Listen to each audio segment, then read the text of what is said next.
Bueno, vamos a hablar de un tema financiero el día de hoy. Digo financiero porque se menciona en la Biblia muchas veces el tema de posesiones. Lo que Dios nos da, por su gracia y misericordia, nos los confía como buenos mayordomos que somos, o malos mayordomos que somos. Pero Dios siempre provee.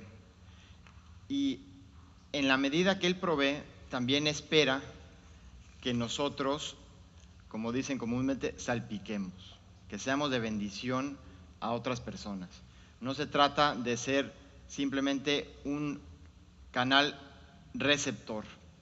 Había una historia de una persona que fue a Israel, yo no conozco, pero decía que la gran diferencia del Mar Muerto, ¿han escuchado el Mar Muerto? Que realmente no es mar, de hecho es un lago, y el otro que es el Mar de Galilea, que tampoco es mar. Entonces, esas dos situaciones en cuanto a cuenca hidrográfica, y estoy un poco técnico, pero finalmente comparten la misma vereda, que es el río, un río muy famoso. ¿Cuál es? El Jordán. Ese río Jordán comunica a estos dos cuerpos de agua. Pero el Mar Muerto es un mar que no tiene vida, precisamente el nombre.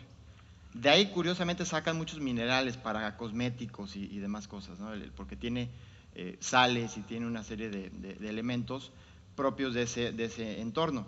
Pero la verdad no es un lugar turístico, uno no quisiera ir al Mar Muerto, ¿no? Estaba aquí como en Bahía de Sueños, le cambiaron el nombre, acá por San Juan de los Planes, porque era Bahía de Muertos, no porque había muertos, sino porque eran los muertos de las embarcaciones, que eran como las anclas. Y le dijeron, no, pues ahora es Bahía de Sueños, ¿no? Para cambiarle la mercadotecnia. Entonces el Mar Muerto, ¿por qué no tiene vida? ¿Por qué no se les ocurre que es un mar muerto? ¿Por qué está así? No, no, no tiene salida. No tiene salida, es decir, recibe, se estanca y no fluye.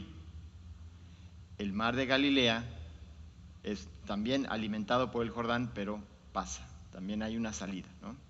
Entonces es una situación que debemos valorar en nuestras vidas. ¿Somos nada más vasos receptores o somos también vasos comunicadores, ¿no? Cuando nosotros cerramos el puño a la necesidad del prójimo, ¿qué hacemos? Estamos también impidiendo la bendición, no de las personas que necesitan, que quizás nos están pidiendo, sino la nuestra misma, exacto, como dice Linda. Es una situación que nos afecta a nosotros mismos. Entonces, por eso la Biblia dice que cuando te pidan, da, ¿no? Hay que dar con sabiduría, pero es importante que nosotros como buenos mayordomos, ¿saben la palabra mayordomía, el concepto? En inglés es steward. La mayordomía significa que estamos administrando algo que no es nuestro y que nosotros tenemos que rendir cuentas de ello, de lo que recibamos. La parábola de los talentos es exactamente eso. La parábola de los talentos es un ejemplo excelente de cómo al buen mayordomo, al buen siervo fiel, dice, te di 10, dupliqué, te di 5, dupliqué, te di 1, lo enterré, lo enterró, ¿no? Por miedo. Entonces, es importante que nosotros en nuestra vida diaria, porque siempre hay situaciones en la vida que podemos sembrar, en la vida de los demás, y uno de estos puntos es el diezmo. Y me ha dado gusto que de manera reciente, me parece que es a partir de este año, que se ha tomado un espacio entre la alabanza penúltima y la última para darle gracias a Dios, y se trae el alfolí y se da una oración especial. Y es importante porque Dios es el Dios de todos nuestros corazones, pero la manera en que se refleja muchas veces es en el bolsillo. ¿Por qué? Porque si Dios bendice, nosotros estamos reconociendo la provisión de Dios en nuestras vidas, nosotros en señal, una, de obediencia, dos, de amor, estamos dando. Es de Dios, no es nuestro. Nos está confiando, somos mayordomos de ese 10%. No es nuestro, es de Dios. Como quien dice, no le estamos haciendo ningún favor. Pero ¿qué pasa? ¿Dios necesita nuestro dinero? Yo creo que no. Yo creo que no. Hay una moneda de cambio en el cielo, ¿Cuál es esa moneda de cambio? ¿El dólar? ¿El euro? ¿El yuan, que ahora está muy de moda el de China? Pues no, ¿verdad? ¿Cuál es esa moneda? ¿Cuál, perdón, Lupita? Ok, pero ¿cuál es esa? Vamos a decir, ya ves que la moneda se dice para intercambiar, para comerciar. ¿En qué se les ocurre que el cielo ocupa como moneda, vamos a decir? Dádivas, amor. Por ahí va. Agradecimiento. Linda dice, sí, efectivamente, amor, agradecimiento. Ese amor, también acuérdense que la fe, porque Dios creó el mundo como fe, habló, ¿no? Dijo, estableció, de lo que no había, hubo. Entonces, este diezmo que Dios solicita de sus hijos es para que, uno, estemos, como dicen, filuditos con el Señor, porque muchas veces Dios no es el principal en nuestras vidas, no en los tiempos malos, porque en los tiempos malos, ¿cómo estamos? ¿No? Así deberíamos estar, por lo menos. ¿Qué pasa en los tiempos buenos? Se nos olvida, ¿no? Empezamos a tener otras ocupaciones en la vida, todo va muy bien y de alguna manera nos podemos olvidar. Entonces, en esos tiempos buenos, también debemos recordar que son producto de la misericordia de Dios, pero también producto de nuestro propio actuar. Si nosotros hacemos las cosas conforme lo que dice aquí, lo que sembramos, vamos a recoger, vamos a cosechar. Entonces, si nosotros sembramos amor, recogemos amor, ¿no? No solamente es en la parte material, que eso es muy importante. Entonces, Dios no necesita nuestro dinero como lo habíamos establecido. Dios quiere nuestro corazón. Pero en la medida que nosotros somos bendecidos, tenemos nosotros que cumplir con esa encomienda para que haya un fluir en nuestras vidas y que no solamente seamos un vaso receptor que se va a estancar, ¿no? Es como un agua estancada. ¿Qué pasa con el agua estancada? Aquí hemos tenido mucho con huracanes. Se pudre, necesitamos limpiar, sacar, ¿no? Y que haya un movimiento de las aguas. Ahorita me acuerdo un poco de lo del estanque de Bethesda, ¿no? Que un ángel movía las aguas y había una sanidad, ¿no? De la persona que llegaba primero. Es un movimiento, no es una bendición. Entonces, ¿de dónde surge el 10%? ¿Por qué no es 12%? ¿Por qué no es 15%? ¿Por qué es 10%? Así lo votaron los diputados, dice Hugo. Pero yo creo que los diputados votaron al 15%. ¿Peter? Correcto.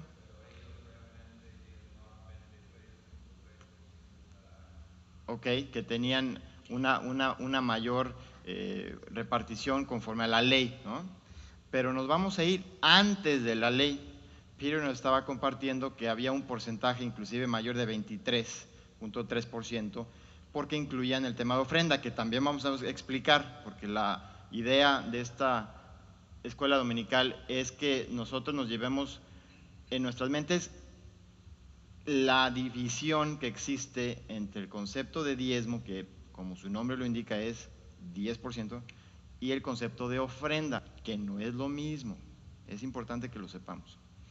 Entonces, con el tema del diezmo, antes de la ley ¿por qué viene y de dónde viene? ¿Alguien que se acuerde? Que hayan visto la película Éxodo recientemente. ¿Quién es el que está como personaje central? Además de Dios. Moisés. Viene la ley a través de Moisés, ¿no? Se la da Dios a Moisés.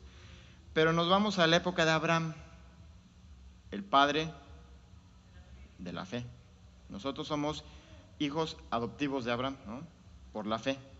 ¿La promesa de quién? De Cristo, que vino a unir esos pactos antiguos que había. ¿Con qué pueblo? Con el pueblo hebreo.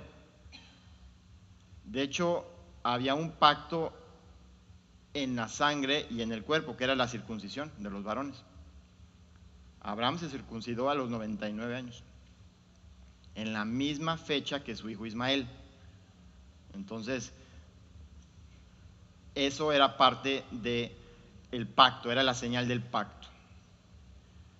Y ahora en Génesis, vamos a ir a Génesis, por favor. Génesis 14,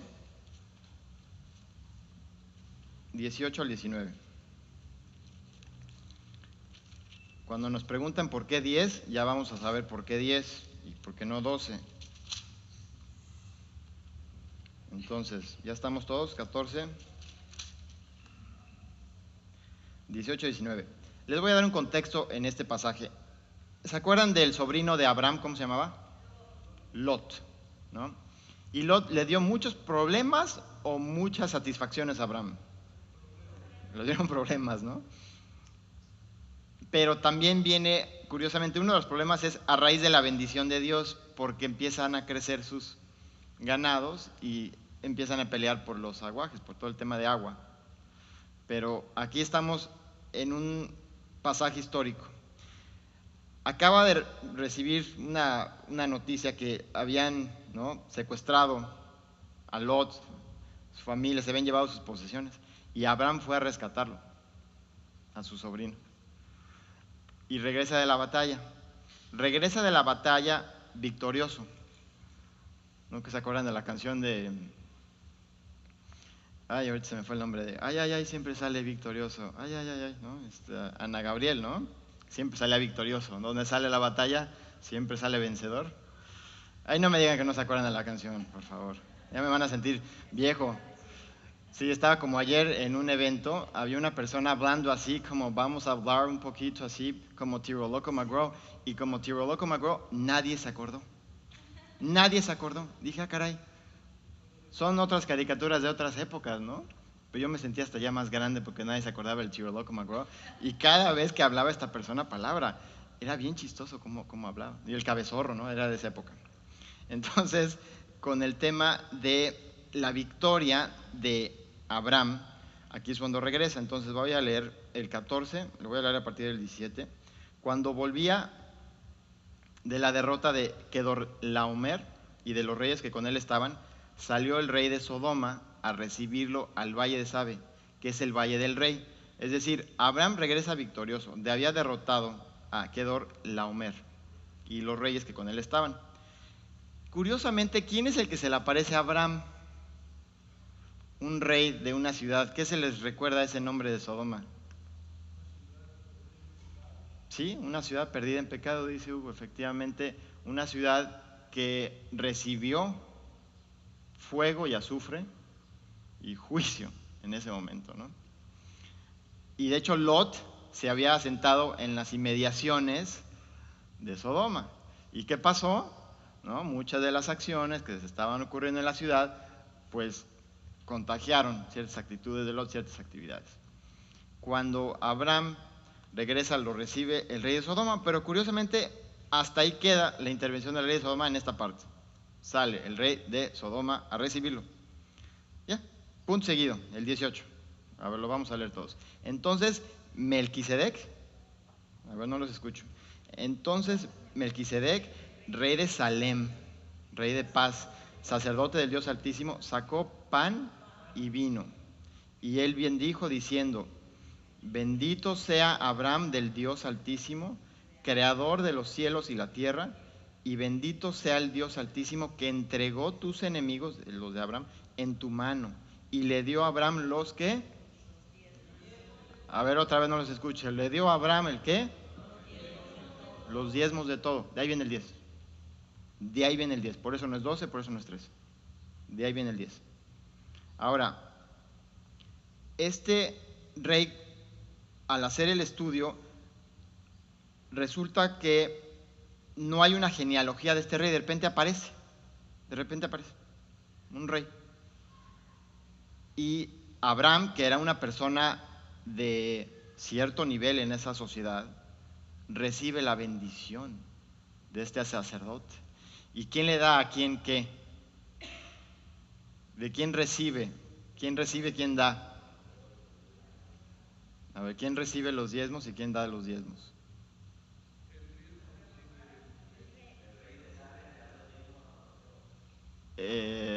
No, no, Mardoqueo es en otra historia en el libro de Esther.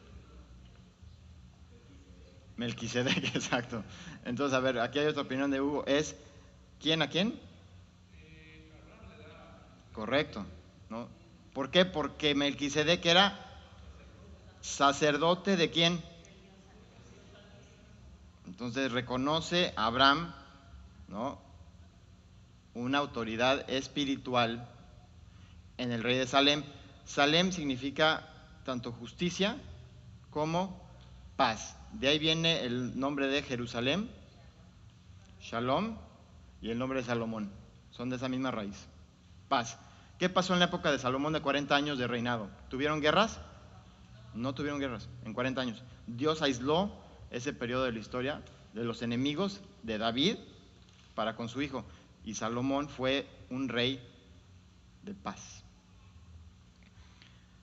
Cuando se da este diezmo hacia Melquisedec, vamos ahora al Salmo 110:4. Salmo 110:4. Entonces ya vimos que el diezmo viene de Génesis 14, 19, Génesis 14, 20, ya el diezmo en sí. Y ahora en Salmos vamos a ver una referencia interesante, muy interesante. Salmo 110:4.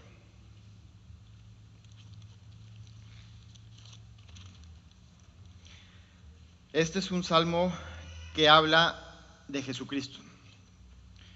De hecho, la primera parte de ese salmo dice: Jehová dijo a mi Señor. Jehová, Dios Padre, dijo a mi Señor. ¿Quién está escribiendo esto? ¿Esto quién lo escribió? Salmo 110. David. Sí, esto lo escribió David. Pero curiosamente dice: Jehová dijo a mi Señor, siéntate a mi diestra. ¿En dónde está Jesucristo después de sentado a la diestra? ¿Por qué se sentó? Correcto, muy bien, Linda. Efectivamente, ya concluyó y se sentó. Y es cuando recibió un nombre por todo nombre, arriba de todo nombre, en ese momento. Cuando está hablando aquí, ya en el 4, dice: juró Jehová, Dios Padre, y no se arrepentirá. Tú eres, ¿qué dice aquí? Sacerdote para siempre. ¿Según qué? Ok. Entonces, cuando nosotros vemos Melquisedec, luego, campanitas, Génesis, ¿qué? 14. Ahí vemos cómo Abraham le da al rey Melquisedec los diezmos. Este Salmo 110:4 que habla de Jesucristo, por eso dice que es un sacerdote para unos años, para 100 años, ¿no? Para siempre. Por eso les decía, cuando estábamos refiriéndonos a Melquisedec, no hablan de una genealogía, por eso es una figura de Cristo. Porque de repente aparece un rey, Abraham le da, Abraham curiosamente todavía no le habían cambiado el nombre, ¿no? Esto fue antes de el cambio de nombre de Abraham, padre de naciones. Pero cuando vemos todo esto, empieza a hacernos sentido de por qué Jesucristo vino a cumplir la ley. Porque Él es el sacerdote para siempre según la orden de Melquisedec. Melquisedec, ¿qué fue? El que recibió los diezmos. Nosotros, ¿dónde damos los diezmos? A la iglesia los debemos dar, ¿no? Es el cuerpo de Cristo, dice Linda, pero también es de donde nosotros nos alimentamos espiritualmente. Aquí recibimos nuestro alimento. El diezmo, nuestro 10%, debe ir a la iglesia. Ahora empezamos con el tema de empezar a separar el concepto de diezmo con el concepto de ofrenda, que no es lo mismo. Vamos a regresar a nuestro texto en Génesis 14.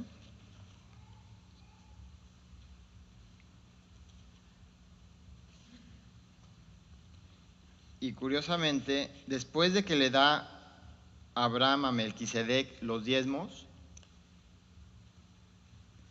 de todo, ya reaparece en la escena el rey de Sodoma, que entendemos por ser el rey de Sodoma, pues no creo que haya sido un rey muy ético, porque si estaba a cargo de una ciudad que después fue destruida por sus acciones, pues yo creo que la cabeza no andaba muy bien, que era el rey de Sodoma.